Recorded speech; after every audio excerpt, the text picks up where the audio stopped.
Hello and welcome to News Now on TV360. I am Thelma Okuru. A Bristol helicopter flying from Port Harcourt has crashed in Lagos, southwest Nigeria. All 11 people aboard the helicopter, however, survived the crash. The Accident Investigation Bureau had confirmed that the aircraft 5M BJQ flying with 9 passengers and 2 crew members went missing after takeoff. Southwest spokesperson for the National Emergency Management Agency NEMA, Ibrahim Farouk Lawan, says rescue operations have been carried out and details of the incident will soon be released. Meanwhile, the Nigerian Civil Aviation Authority, in its comments, explained that the helicopter made what it called a controlled landing after it became obvious it was experiencing difficulties on air. The incident comes a few months after a helicopter belonging to the same Bristol company crashed in August 2015 at the Oworonshoki end of the Lagos Lagoon. 6 out of the 12 people aboard the plane were killed in that crash. The Nigerian Air Force says it has destroyed a logistics base used by members of the Boko Haram terrorist group.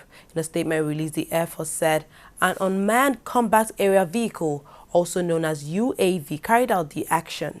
The UAV was on intelligence, surveillance and reconnaissance mission when it came across the gathering of the SEC members at Gari Maloma, about 1 kilometer north of the Zambezi forest. A spokesperson for the Air Force Group Captain Ayodele Faimuyua said.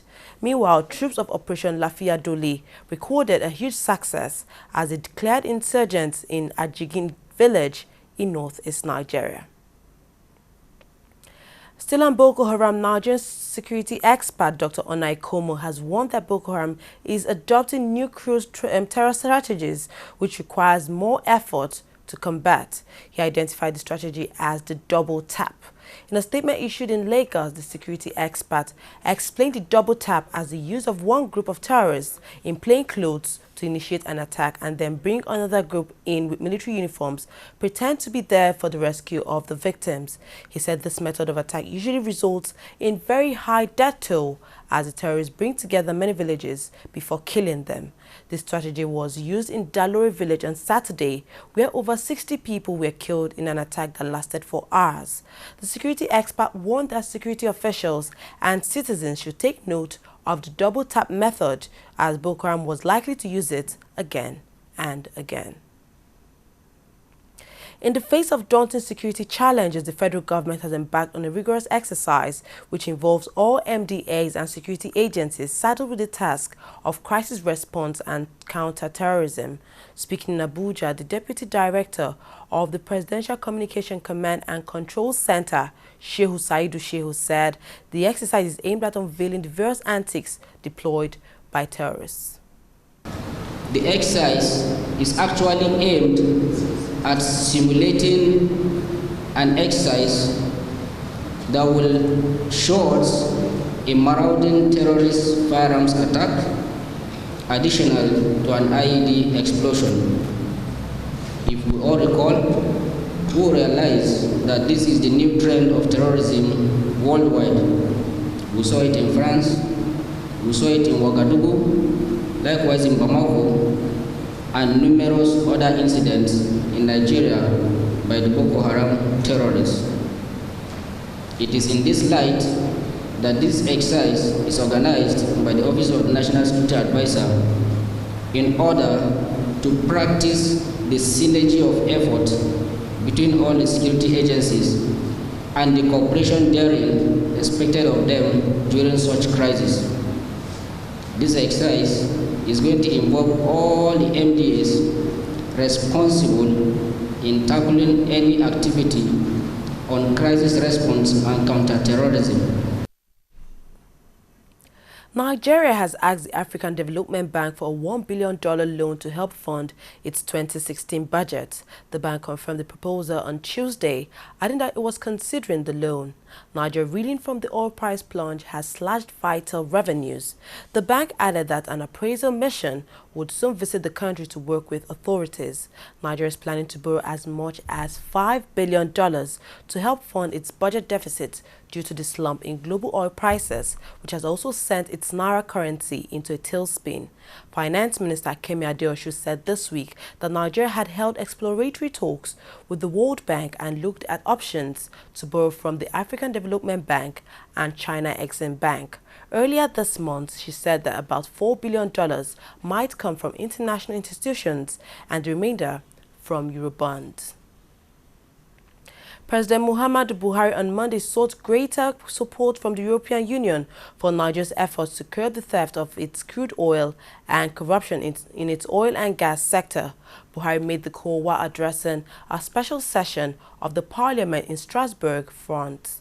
The president also called the union to assist his government in its efforts aimed at recovering looted funds, a journey he has embarked on since he assumed office. On human rights abuse, President Buhari assured the union that his administration was doing its best to protect the fundamental human rights of persons in the theater of operations against Boko Haram. Nigeria's Ministry of Petroleum Resources has partnered with the country's military to curb the recurring attacks on pipelines and crude oil theft. Ibe Kachiku, the Minister of State for Petroleum Resources, visited the military's headquarters in Abuja to set the plan in motion. During the visit, he was briefed by the committee set up to work an achievable framework for the protection of oil and gas pipelines across the country. The issue of oil theft and pipelines vandalism has plagued Nigeria for so many years, with President Muhammadu Buhari even vowing to crack down on oil thieves and those who have vandalized pipelines in parts of the country. President Buhari has said about 250,000 barrels of oil have been stolen from the country. Two pro-Biafra groups, the Indigenous People of Biafra and Movement for the Actualization of Sovereign State of Biafra, MASOB, have both denied being involved in the recent seizure of a ship and its crew members. Both groups in different statements said their members were non-violent and responsible members of the society and cannot involve in such activities. Niger Delta ex-militants in support of the sovereignty of the state of Biafra claimed responsibility for the hijack of the ship on Friday along the Bakassi Peninsula Nigeria coastal line. The militants demanded the release of Biafran leader Nnamdi Kanu as a ransom for the release of the ship and its crew members. They threatened to blow up the ship with the crew members on board if the Nigerian government failed to comply with the 31-day ultimatum. The Supreme Court on Tuesday upheld the governorship election of the Oyo State Governor Abiola Ajimobi. The Apex Court in its ruling on Tuesday evening also upheld the elections of Delta State Governor Ifeanyi Okowa and Yobe State Governor Ibrahim Gaidam. The 7-man panel of the justices of the Apex Court that heard the election cases said they would give reasons for their judgment on February 15th. The corruption trial of the former chairman, House of Representatives Ad Hoc Committee on Fuel Subsidy, Farouk Lawan, resumed on Tuesday at the High Court in Abuja. At the hearing, Lawan's co-accused Boniface Emenalo turned against the former lawmaker and has now become the key prosecution witness. Lawan also lost on his applications before the court on Tuesday. The former lawmaker chaired a House committee that investigated a multi-billion fraud associated with the government fuel subsidy. Lawan is accused of obtaining $620,000 bribe money from Femi Otedola, chairman of Fort Oil, to exclude his firm from the list of indicted companies. Nigeria's Ministry of Finance says the country can save up to 12 billion naira annually if goods and services are standardized. Patience Oniha, the head of efficiency unit of the Federal Ministry of Finance, said this while speaking at a press conference in Abuja. She said the demands of the country's MDAs can be aggregated to negotiate fair discounts from suppliers. In the budgeting process, we just decide this is how much we have. So an MDA can say, I need X amount to buy new vehicles or for furniture. But really, the government looks at it. When I say government, it could be the budget office or the National Assembly, who also has significant input in the budget, to say, sorry, this is the maximum we can afford for this line, so you get X minus. So that is called capping. You just cap it. Sorry, this is how much we can afford, so make do with it. Okay, but that still has not reduced the overhead expenditure. We're still spending a lot, and I think what we're asking ourselves is, even with that amount that we spend, can we get more from it? Can we get better from it? Can we get more from it? And can we spend less to get more? Okay, so that's in summary essentially what the efficiency unit is all about, and our mandate is largely in two broad parts. One is to eliminate waste and excesses and duplications in the government's works and activities. So there are two streams. One is based on how we do our work, and are there areas where we can improve on them in order to save costs. The second stream is where we want to review the procurement process in order to generate savings for the government. Okay, the procurement process is a process by which we buy those things that we use. And we buy for capital, we award contracts for capital, we award contracts for overhead as well. Remember I said for overhead expenses, that includes travel, that includes training, it includes all the stationery that we work with, the fuel, the maintenance. So all of those, we procure them from private sector entities. So it's like saying, can we do better there? We certainly can. We'll take a short break. When we come back, we'll look at more stories. Stay tuned.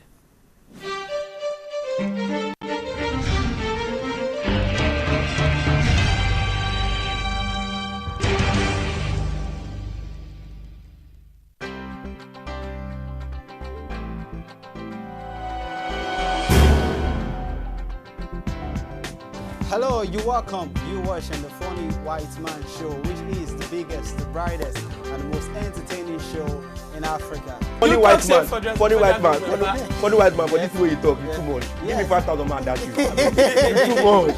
So you get it like, make you move along the street. Ah, yeah, make sure like there, I'm going girl. My own people, actually. Yeah, fine, it's fun. I enjoy it. And I'm one of those very few. I'm forever taking it personal. I will listen 160 million Nigerians are corrupt. How? My brother, I'm looking for you. Yeah, but it's a growth, and this is the time to build business. I know the pitfalls, I know what to do and what not to do. But there are months where you get business and months. You know how we do, how we train them. We do the way they do.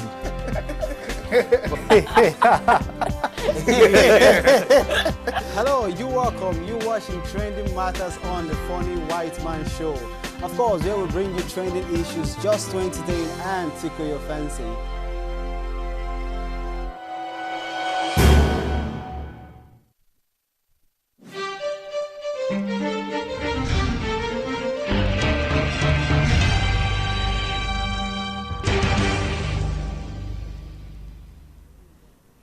Welcome back. You're watching TV360 News now. The NNPC says Nigeria will replace crude oil swap agreements in March with a system under which it will directly sell crude oil to refiners and purchase refined oil products from them. The Nigerian National Petroleum Corporation said in November that it would move away from swap agreements, also called offshore processing agreements, to improve transparency.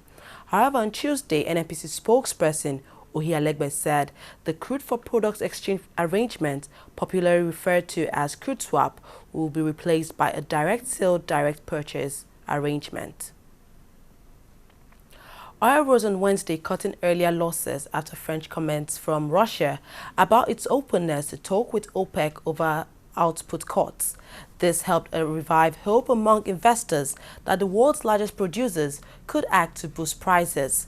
Brent for April delivery rose 40 cents to $33.12 a barrel, while U.S. crude rose 46 cents to $30.34 a barrel. Russian Foreign Minister Sergei Lavrov said if there is consensus among the OPEC members and non-OPEC members to meet, then the organization will definitely meet. The 70% drop in the crude oil price over the last 18 months has hit the budgets of oil-dependent nations such as Nigeria, Venezuela, Russia, and even some of the richer Gulf nations such as Bahrain. A rare case of the Zika virus being transmitted through sex, not a mosquito bite, has been reported in the United States. A patient infected in Dallas, Texas, is likely to have been infected by sexual contact, this according to the Centers for Disease Control.